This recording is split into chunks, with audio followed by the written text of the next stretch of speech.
journey, as we all have, but Kelly's been on an intense journey. Oh, I And have. you've been a very intense journey, Very and intense. very insightful. And we've discovered along the journey there are certain things that Kellee was made aware of. I was made aware of. We shared. And anyway, Kellee, would you want to start with I will. And this journey, the responsibility of being a light worker, responsibility of doing this type of work, and living absolutely. life, I guess you could say, also, not just to being a medium or a psychic or a therapist, but life in general. And as you know, I came out of the womb feeling responsible. So responsibility has been a big issue for me my whole life. Kellee is a responsibility. Right? Yeah, I mean, it has been large in my life for a long time. But this part of the journey started actually 15 years ago. And here's the story. And I'll say this part briefly. But 15 years ago, when I was 50 years old, so I know it was exactly 50. I was 15 years ago because I just turned 65 during all of this craziness. So when I was 50, I promised myself I was going to have a breast reduction because I thought this would be the greatest thing. I'd had terrible back problems and neck problems and shoulder problems, and all my doctors said, you really need to have this surgery. So I signed up. I get a great doctor in Los Angeles. I was going to have the surgery. And 2 days before, my mother, her hardware, I should say, in her hip burst out basically. And she had to have emergency hip replacement surgery. And at that moment, I obviously canceled my surgery and went into caregiver mode. And I took care of my mother for 5 years. It was a really big time in my life. And during that period of time is really when I discovered taking care of my mom with her and her patients, actually, because she was a psychologist, that my mother said, I think you should go to grad school. And that's when I went to grad school. So that period of time was interesting how you think you're going down one road. I was a working medium and the universe had another plan for me. So that was 15 years ago. All right. So then at 55, 5 years later, my mom is better. I meet with another doctor. I sign up. I'm going to have breast reduction surgery. And unfortunately, I take my mom to get a mammogram and she ended up with breast cancer. So I cancel my breast reduction surgery, and I go into like crisis mode, and really doing everything I could possible to take care of my mother, everything I could possibly do. And still working as a medium and now working as a therapist and taking care of my mom. It was a lot. Okay. Then my mother died of breast cancer and we moved to the farm in Wisconsin. How long ago was that, Kellee? She died 4 years ago. 4 years. Wow. 4 years ago. I know, right? It's hard to believe. That's hard to believe. Okay. So at that point, we moved to the farm. And then I said, all right, I'm back to myself. I am going to have this breast reduction surgery. So I've been through this, everybody. I've heard this for years now. Right? Yeah, right. You'd heard me say it for years. Okay. So everybody had. And I'm like, no, really, this is the one. So I have this fabulous doctor here in Madison, Wisconsin. And I'm so happy and I'm going to get it done. And I meet with him in January of 2022. And he said, great. I'm sorry. 2019. I'm so sorry. Of 2019.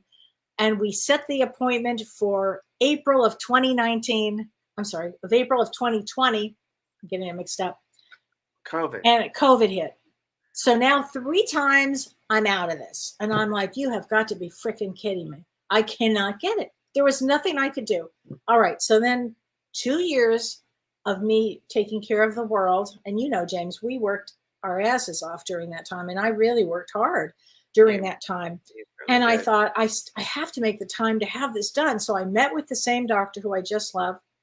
And we made the first time I could get in for this surgery was August 17th of 2022 of this year, just a month and a half ago.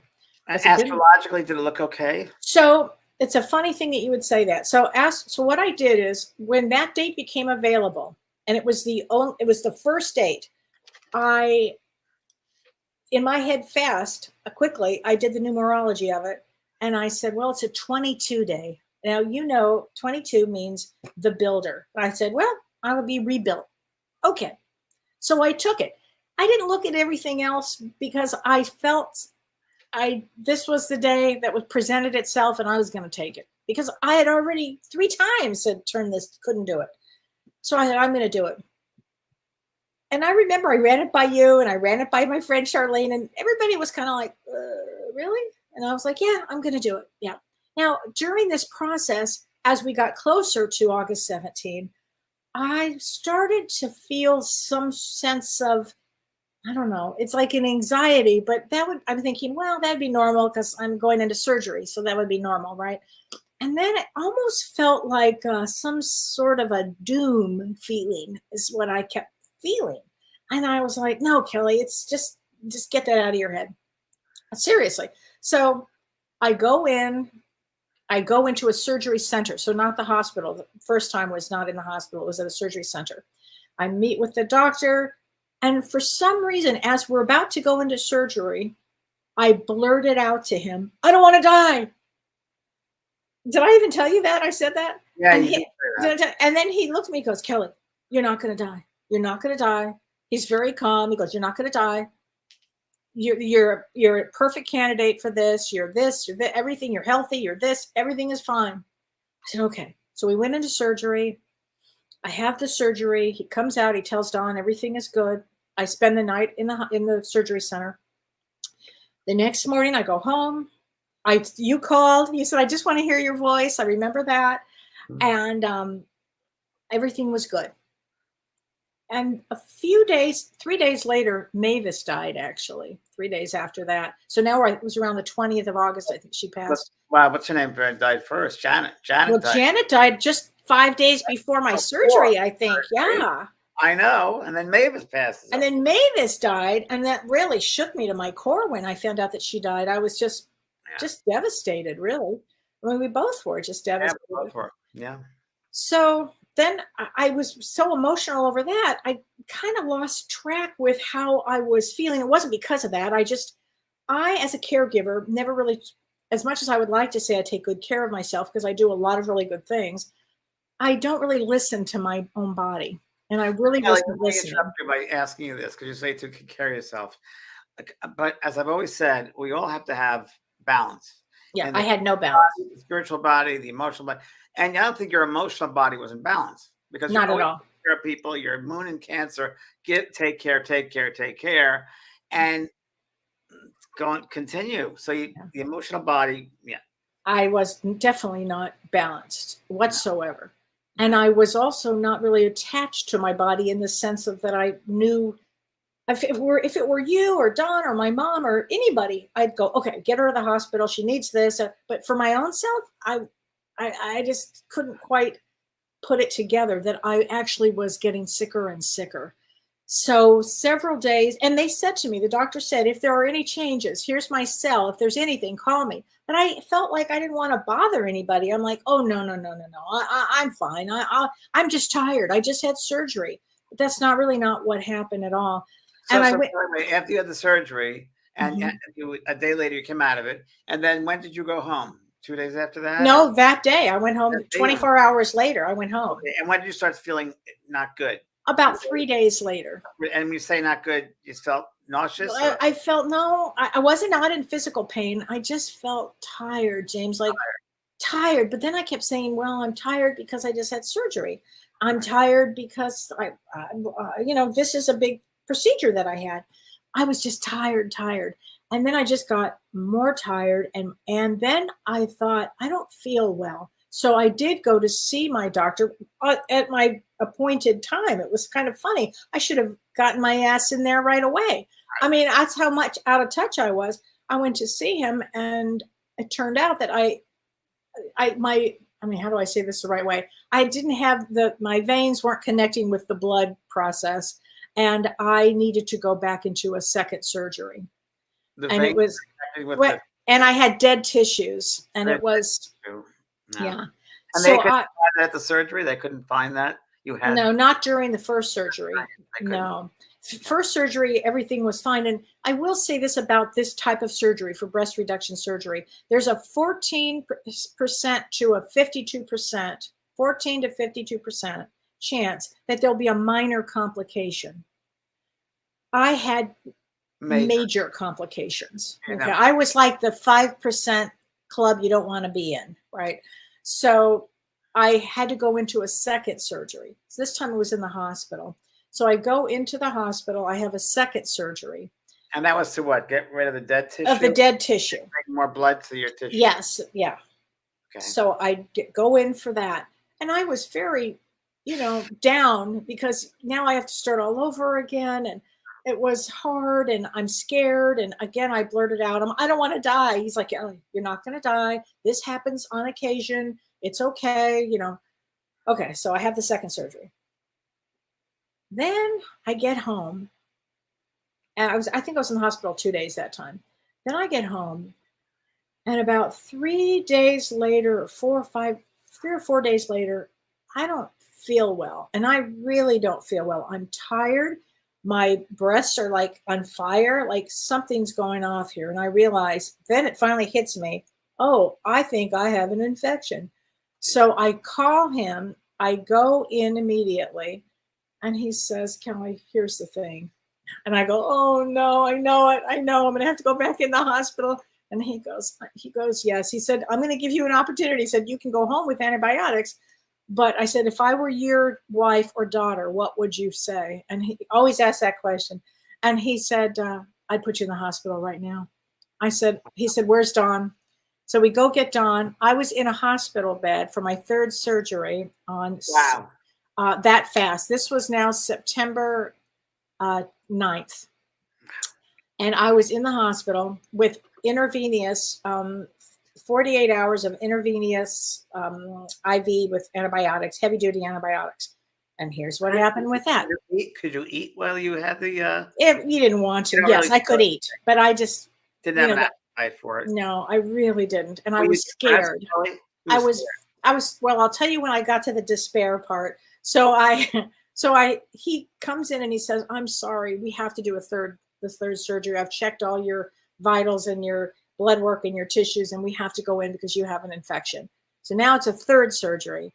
And James, he goes, and it's going to be tomorrow, which was September 11th. And I'm like, September 11th of all the days for me. I do know this. That's not a good day. So no. I'm like, oh Lord. So anyway, I was just feeling that night. I was feeling the night before this third surgery, I was feeling so much despair. I just can't even tell you. I was so worried. And so when that woman asked about, are your guides there when you're ill? Yeah, I knew my guides were there, but I was having such a human crisis of just scared. I didn't want to die. And I was feeling doomed. That was the big thing when you told me, you kept on saying, I don't want to die. So you're not going to die. You kept on saying, I don't want to die. I'll tell you when you jumped in, you had said that all along, but I'll tell you what happened with that. Okay. So I was just feeling such despair, but the wildest thing happened. My hospital room, the door opened to the left. And at 10 o'clock the night before my surgery on September 11th, I felt this stare, somebody walking towards me, towards the right, but it was just a window. And I felt this, and these arms went around me, and I turned around and I said, Mom? I'm telling you, my mom was right there. And I was like, okay, it's going to be okay, right? And she's like, it's going to be okay, Kellee. So the next morning, when my doctor comes to get me for the surgery, he walks in and my guides clearly wanted me to see this because I was really out of it, feeling despair, depression, upset, worried out of my mind. And he came in with this giant swatch of green all over him like this. And it was to show me his aura of green as a healer. They really wanted me to see that. And I went, oh, okay, now I'm okay. And that gave me the energy to go in to have the third surgery. So I have the third surgery and I'm thinking, oh God, just let me, please, I don't want to die. I don't want to die. Anyway, I come out of the third surgery and then some man comes in back in my hospital room. And I was in the hospital for 10 days. So then this man comes in and he goes, hi, I'm Dr. blah, blah, blah. And I go, what? And I go, what did you say? And he said, I'm an infectious disease doctor. And I go, oh my God, do I have COVID? And he goes, no, you don't have COVID. You have a bacterial infection. And I'm like, oh, what? This nightmare is never going to end. So I go, what kind? Like staph or strep? He goes, I don't know yet. We have to figure this out. I'll know in 48 hours. The staph Okay. infection. Well, here's what happened.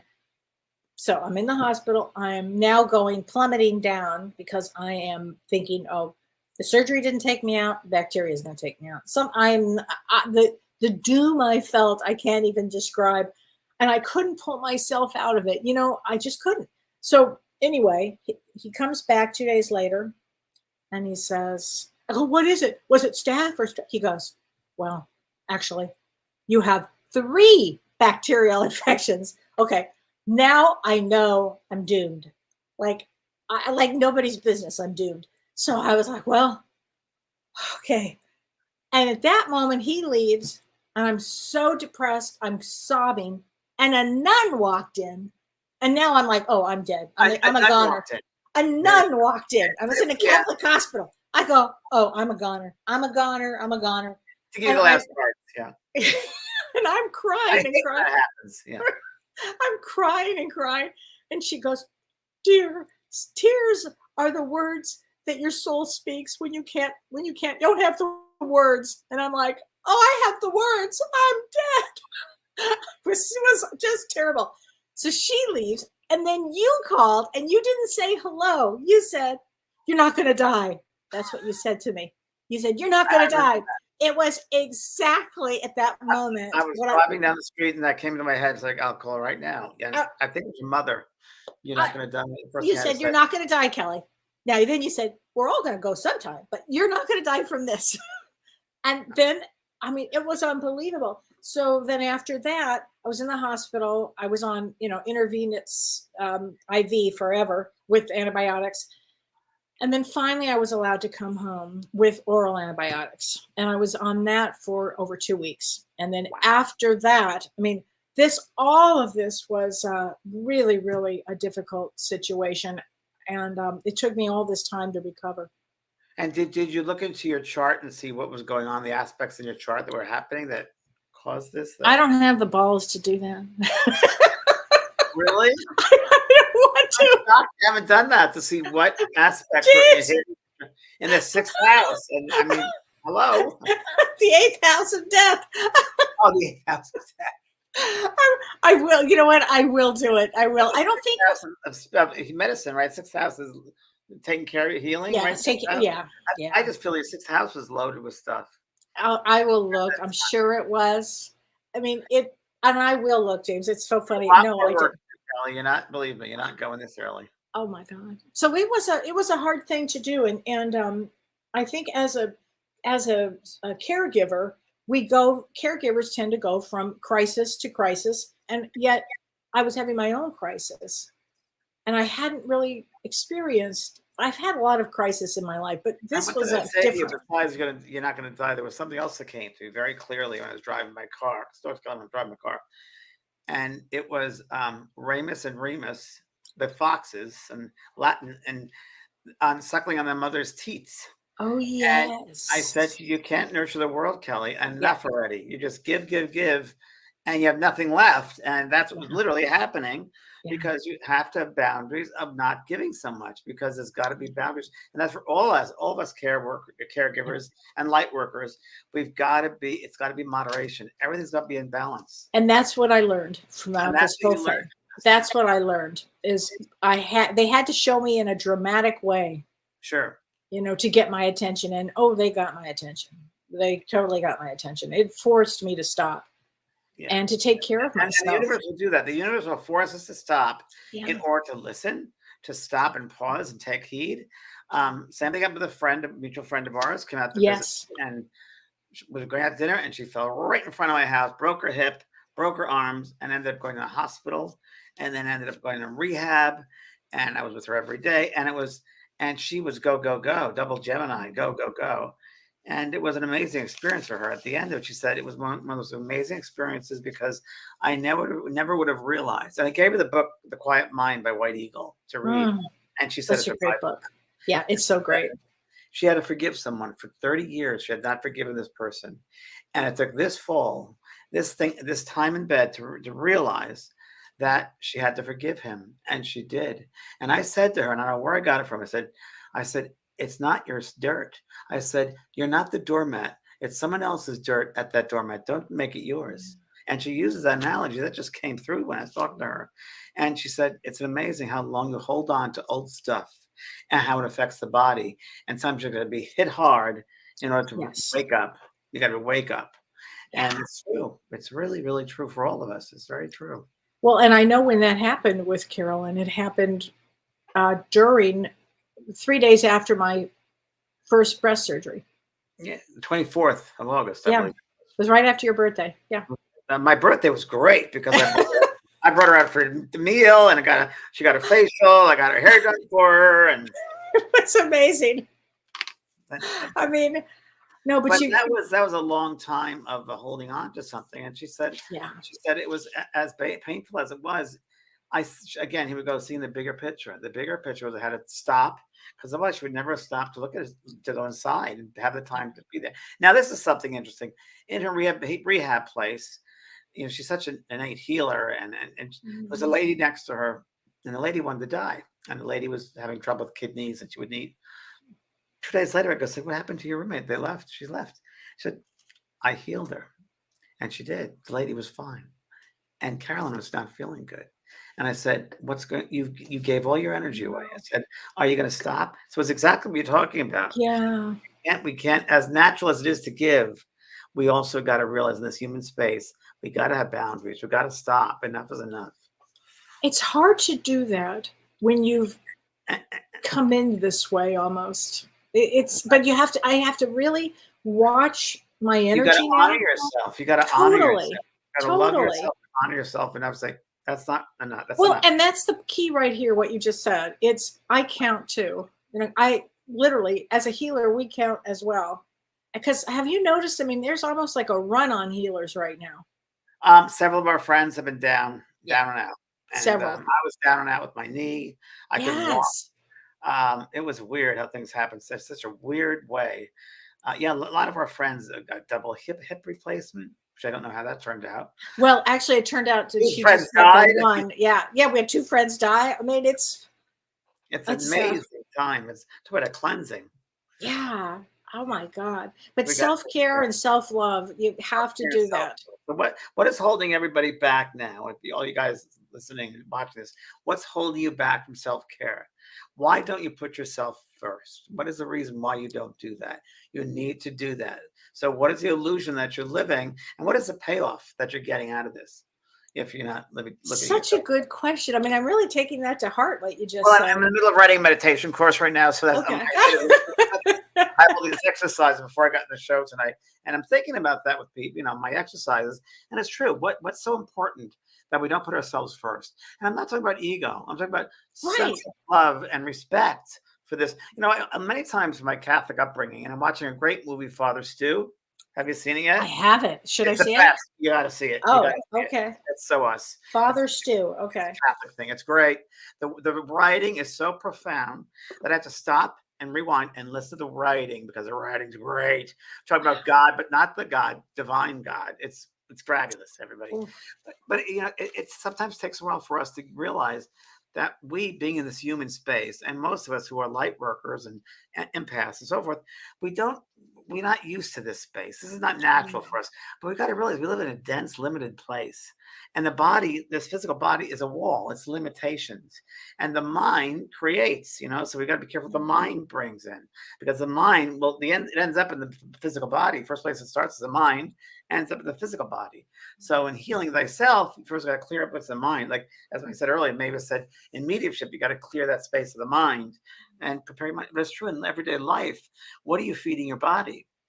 What are you feeding your body? Anxiety, fear, and that whole thing about, I don't want to die. So what is that about? Where does that come from? It comes from, I know exactly where it comes from. I still have work to do here, and I'd be so pissed if I had died. I've been so angry. So I have to use that anger, instead of being pissed at that I was going to die. I have to turn that around and go, wait a minute. No, I need my own space. I need my own time. I need to, no, the answer is no, I can't do this. And the weird thing about with Kellee as well, she's been writing a book for a little bit now, right? Like 15 years. for a while. And then really 15 is very significant. it's changed though now. Yeah. 'Cause Oh, now yes. after was all about kind of caretaking and coming in as a responsible person. And then this whole thing happened. This is So my final chapter, you said. this is why the book never was finished because I had to go through this. It's really true. And James wants me to put a big breast on the cover. I did not. Which would be hilarious. I never said that. I said a We'll get a book. good tattoo there. Oh, Oh my God. Well, we got to laugh at a lot of the stuff. Tell them about the boob cake. I think that's the funniest thing ever. Oh my God. Somebody gave me. Okay, Without telling you, they probably didn't realize what was going on, right? No, she did. She did. Oh, Yep. of course. Somebody sent me, if anybody's ever seen this, I'll have to get a picture of it. It's pretty funny. 40 individually wrapped boob cookies. 40. I live on a farm. I'm like, what am I supposed to do? Give them to the farmers? I mean, I'm like, so I ended up giving them to I couldn't wash my hair, so my hairdresser actually came to my house. That was the other thing. I haven't seen anybody. I haven't, except for my hairdresser. Dom's like, you're not supposed to have anybody here. And I'm like, no, my hairdresser, get in here now. So I gave her the boob cookies. I had a lot of them. And it's amazing you didn't get COVID, Kelly, because everybody I know is getting COVID left and right. Everybody. I did not get COVID, and you didn't get COVID either. I never got COVID. I know I didn't get COVID. People around me, every person around me has had COVID. I haven't seen them. But yeah, it's pretty amazing that everybody I know, well, Carolyn supposedly had it, but I don't think she did when she was in the hospital. They put her in a COVID ward, but she was fine. Yeah. And she started healing from the inside out. She's such a healer and an incredible person. Carolyn Mumler, she's on my website. Great card reader. She's incredible. Incredible. And I swear to you, I was there with her granddaughter at the rehab, and we're looking, and I said, the granddaughter's name is Rachel. I said, do you see what I see? She goes, do you see her hair? I said, her hair is black. When she came to my house, her hair was white. Her hair was black from the right here out. And her face was amazing. Like, now I'm like, what? And she said, I think it's the book, The Quiet Mind, the Bible, The Quiet Mind. So she went internally then. She went internally and she was healing from the inside out. Yeah. And that's what it was. And I mean, we all saw it. And the people in the rehab didn't want her to go. She was, get me out of here. But they were all crying when she left because she's such a light force. Yeah. And, I took her back on the plane. I took her back on first class. I saved all my credit card miles for 25 years. Didn't even use them. And I turned them in to give her one of those pods, first class pods, because she never had that. And I wanted to do that. So we did that. And the flight attendants were hysterical, the New Yorkers. They kept on calling me Carmine. Okay, Carmine, what do you want, Carmine? And at the end, and all the flight attendants, well, 3 of them, because everyone's understood, they kept on saying, "How could you do this? To bring someone home and go, but then fly back the next day?" And I said, "How could you not?" That's how you were so great. You were so great, James. You would do it. I would do it. Yeah. See, there goes the caregiver. But it's the way you should, I think. I agree. I would do it for an 88-year-old friend. Of course. Of course. That's the way you want to be treated. And I got a lot of vodka out of it, by the way. Always help. I got a parting gift for you. And I said, what's that? It's Sheila or Cheryl. She goes, here's some vodka and tomatoes. I said, well, okay. Oh, my God. That's so funny. You never know when you're going to be put to the test. You never know when you're going to be needed. You don't. You never know. And every day you got to be very pleasant. I go to the dog park every day with this one over here. Mm-hmm. And it's so interesting. I go and I observe. The moment I open the gate, of course, I'm observing for the dogs, but also the humans. And it's very interesting how people are so different. And today I was there and some lady, I said, oh, my dog, she wouldn't even speak. I'm like, okay. And so, yeah, it's really interesting how people are. But oh, yeah, you got to accept people whatever wherever they're at. I wouldn't judge them and just God bless them. Yeah, that's it. This is everybody's saying you're such a good man, James. You are. That's lovely what you did with her. And Renee Hounsel. Hi, Renee. She said selfless gets confused with less of self-care. I use a mantra. I can only heal others to the degree I understand how to heal. Oh, thanks. Love you, Renee. That's very only feel that what they want to receive. So some people, it's interesting. It's like mediumship in that they can get a message if they allow it. It's not only to the medium, but it's a participant. If they allow that, if they'll open that space and allow it. Same for healing. There's a certain level where they close down. If they're not going to be open to be healed, then they're not going to be healed. It's up to them. Right. Oh, absolutely. Absolutely. Oh my gosh. But I mean, it was a real, for me, it was a very human experience of feeling despair, feeling fear, feeling all of these things. And again, I know better, Sure. but during that moment, those moments of deep, it was really like a dark night of the soul. This one particular night, was like a dark night of the soul where I was just felt so worried. But for me, it was because I didn't want to die. I would have been really pissed. Very, very interesting. And when you started coming out of it, Mhm. that first day when you said you're 60% better or whatever, Yeah. was there any, I don't know how to say it, was there a message that came to you, an insight of some from your mom or someone? Did anyone come to you and say something to you? Or you got Well, insight into something? my insight came a little later, and I'll tell you what it was later. I'll tell you now what it was. My insight started to come up through karma, that this was like a major karma that I was working through. And what I got in touch with, and you and I had talked about this, was like warrior karma. Like the name Kellee means warrior. And I felt this rage, like I wanted to kill somebody and attack somebody in the chest. Wow. So I felt like it was, karma from probably killing people in the chest, as a warrior back in whatever day. I mean, Spheres or guns or it didn't feel like guns. It felt like spears. literally hand to hand with like not like Indian, but not Native American. I can't describe it other than that. Like I just wanted to go kill somebody, like Wow. for somebody that had attacked me, and I was just like, ah. And Yeah. I think this lifetime I chose to deal with that karma because it felt so raw and so deep, something that I had never experienced. I had a head injury and I went through a lot. Yeah. This was different. This was like a different kind of thing. And the other thing is, I'd never spent that many days in a hospital before. And By what the was way, that? oh, it was awful. I mean, it's not a You place. gotta really learn to surrender, huh? Surrender was number one. I had no choice. I had to surrender. When I was with Carolyn in the hospital and the rehab center, Yes. every day I was there every day with her, and I met all the people in the hallway, the nurses. I walked by the nurses, and you had to take a COVID test every moment you went. Every morning you did the I COVID test didn't know that part. Oh, every single no. day. I took over 50 COVID tests. And, I knew nurses. I helped move beds around the rehab center. I I worked with bet you did. I did. It was hysterical. And I said to this one lady, they wanted to move Caroline out of the room. Caroline goes, I'm not moving out of this room. And I said to the head charger, I said, you don't want her to move. She goes, well, I said, you do not trust me. She's a witch and you do not want her to move. And she's a New York witch. And she will. She goes, please, I'm begging you, please believe me. And she didn't. She didn't. So I helped her move beds around. And yeah, so she's a force to be reckoned with. Oh, So, but yeah, I would pass by the nurse's cart saying, how's the cart doing today? Because they'd bring her food and say, and what's for me? Hey, hello. you have such a good energy about you doing things like that. Yeah. Someone's down, you have to Yeah. bring them up. I remember I was in the hospital as a little boy. I spent a lot of time in the hospital as a little boy, and I was isolated. There was no one around me. And I thought if I could ever have someone here to help to Oh, James, I that's spent tough. years old for 2 months in a hospital and Oh, by myself and my for parents. what? What was the I problem? had a cyst in my neck. Oh And my in God. those days, and I knew at the time, this doctor said, "Oh, it'll heal." And I said, "It's not going to heal naturally." He goes, "Yeah, it will." And I said, "No, and my smile's going to be off," and it is. And in those days, it was Manhattan Eye, Ear, Nose, and Throat Hospital, and no one knew any better. And they threw me into and I wrote about this actually, and I wrote about this in a book, and I just recorded the audio a little while ago for this.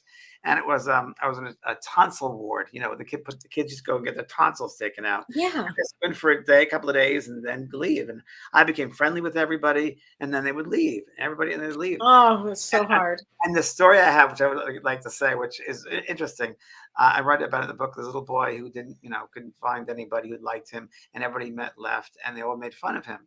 And he met this little boy Tommy one day, and Tommy would say, he went to Tommy and said, no one likes me because I'm all deformed. That was me.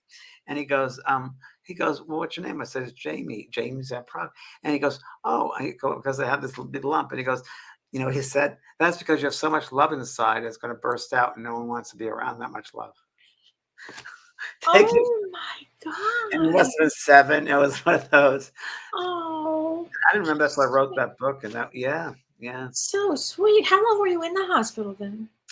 I was in the hospital. It was about a month, maybe month and a half, It's a month. long time for anybody, let alone a Yeah, did a baby. private room during the weekend. I was during the weekend, a private room. During the weeks, I was Mm, in the children's clinic, like children's ward. But yeah, I'll never forget that was, and they didn't know what they were doing. Obviously, they really didn't. right. And anyway, that's very interesting. That was karmic, also. That was karmic Yeah. because I think I cut some heads off in past lives. No doubt about it. We can't get past our karma, can we? But Especially with this life eclipse goes coming round. up. It happens. It, That's why I learned that. I learned that I liked happy in yeah. hospitals and around. And I thought, why don't people be happy? And that was in a hospital. So the whole rehab center, where I was just happy. Yeah. But there were people that wanted to be sad, and they didn't want to get out there. Here we go, the victim consciousness. Yeah. They want to stay in that space, and they don't Yeah. want to leave that space. And no matter what you can do, you can't get them out of it. And that's not you don't have to get them out of it. That's where they want to stay. It's not up to you to push them out of it. You can present to True. people as you are. You can live by example, and if they're willing and ready to take it in, they will. If not, there's not we can't do it. And you push, Kelly. You probably push so hard for people to change them and help them. And you got to realize you can't help everybody. They got to. God helps those who I help have. themselves. And Yeah, that's a great lesson, what you just said. that's true. And life is really about taking responsibility for your own life. Like I Um, can give you the tools, I can show you a door, I can do all this, but I can't do the work for you. And for exactly. me personally, I did a lot of work for other people. You can't do that anymore. Oh, no, no, no, no, no. I gave you the key. Here's the key. All There's right, your goodbye. Here's the key. toolbox. Bye Here's the bye. toolbox. But then isn't that also with, with therapists? You can go to therapy forever, but really? I mean, I understand working through traumas and all that. Believe me, I get it. But then there comes a point where you have to have the tools to do it. You have to be the adult. You have to actually have the responsibility to take care of yourself. Yeah, It all comes down to that it's self responsibility. It's self really responsibility. Yeah, very, that's very true. things that I've learned. And self love, because how can you love Yeah, another if you don't love yourself? How can you be right, responsible for other people, not responsible for yourself? Yeah, we got right. to learn these things. We got to know. And people think just because we're mediums or we know this, we're still the human experience, the human condition. So we have to go through the human Right. condition. Yeah. Oh, yeah. Boy, is that the truth. And Lynn And says laughter is the best medicine. Yeah, I laughed once I was on the other side home, like 3 weeks later. Now I laugh all the time. During that, I was like, oh. and there was a time when I spoke to Kelly, and I said to Kelly, I don't know when it was, right after I got out or last a week ago or something. And I said to Kelly, I was on, of course, in my truck driving, and I said to Kelly, Kelly, the spirit world, they are around, they're around you. And she goes, yeah. And I said, oh my gosh, yes. And all of a Oh, sudden, oh, you got to show him this what picture. happened? Okay, you have to say, he goes, Kelly, I know, wasn't you had a dream or something about the spirit world? No, no, No? no, no. I was Okay, driving my this was, truck, okay. and I have really bad transmit. Well, it's a hard cellular service where I live, Yeah. right? So I went very slowly, and I went up a street I never go to, and I said, "And Kelly, the spirit world is always around us. You know that, Yes. right?" And I turned, and this is what I saw. Can you see that? There's three spirits holding hands. It's someone Actually, following he me. got out and he FaceTimed me. He's like, look at this. Just when I said it too. I mean, come on. Literally as you had said it. Just when I said Yeah. it. So that's validation Look there. at Right? that. Oh, and we are all taken care of, but we have to have our lessons and we have to do the work for, around these lessons. Honor the process, honor Yeah. the process. It's not easy for any of us. I mean, really not No, easy. it's not easy. It's not easy. It's not easy, but We're it here is. together. No one's ever alone. No one's ever No. alone. We're always being looked after. And yeah, so it's fascinating. Yeah.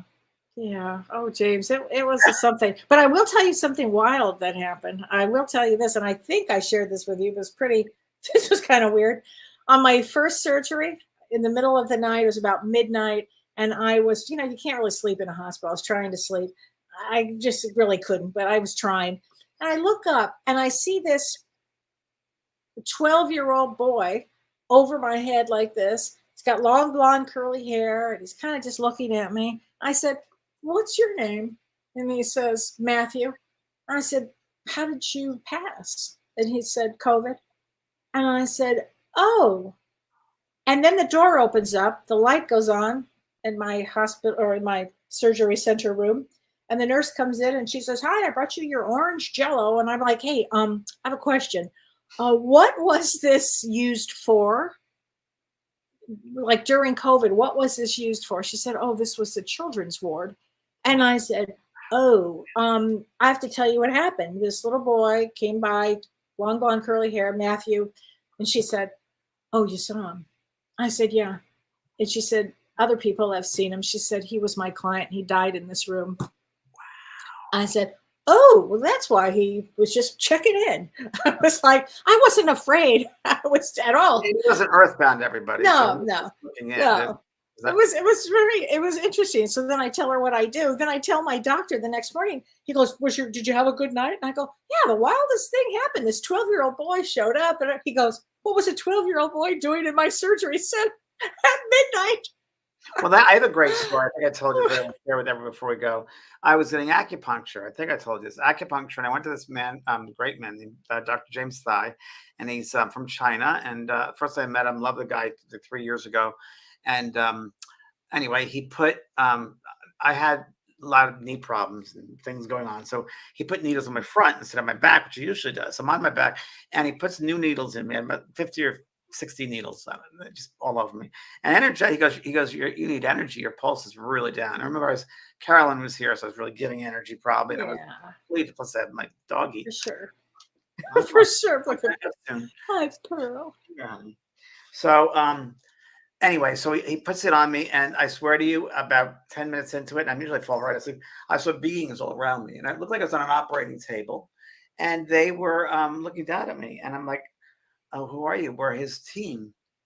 And I said, "Okay." And suddenly, he put one on my third eye needle.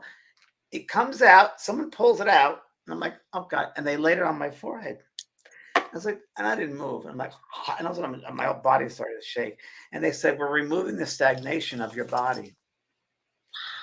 That was very, very interesting. Wow! And you saw his team. I saw his team. They came back. He said, our vessel will be in. Hold on." And 5 minutes later, he walked in, and I told him, and he goes, "Oh yeah, they come a lot." He goes, "They moved the needle to my third eye." He goes, "Oh, I see that, because you have too much power there." Little does he know. Oh, He knows. He knows. He recognized it. He's a Scorpio, high-minded Scorpio, great healer. Yeah. So Wow. I'm glad you're back. Thank you, honey. Thank you. I feel so good. I'll be back in my office in about 2 weeks. And I'm sorry for everybody that I had to reschedule. And we also rescheduled our Lemuria and Atlantis for the end of January. And it's just been a lot of rescheduling because this came out of, it's out of my control. Yeah. Prajna's having a situation, but there's been a lot of healers down. A lot of healers have been down. So. Well, God bless you, Kellee. Thanks, honey. I'm glad I'm back. And next week, you're going to be working with Lynn. Lynn Probert next week. Okay. Here at mediumship through a 5-day intensive here in Carlsbad. So wish I could go. It's so good. You guys are going to love it. And then there's a demonstration the 29th of October in Orange County, California. And that's on my website, benprog.com. You see below. It's so fun. We only have 40 people for the demonstration. Only 40 people. Okay.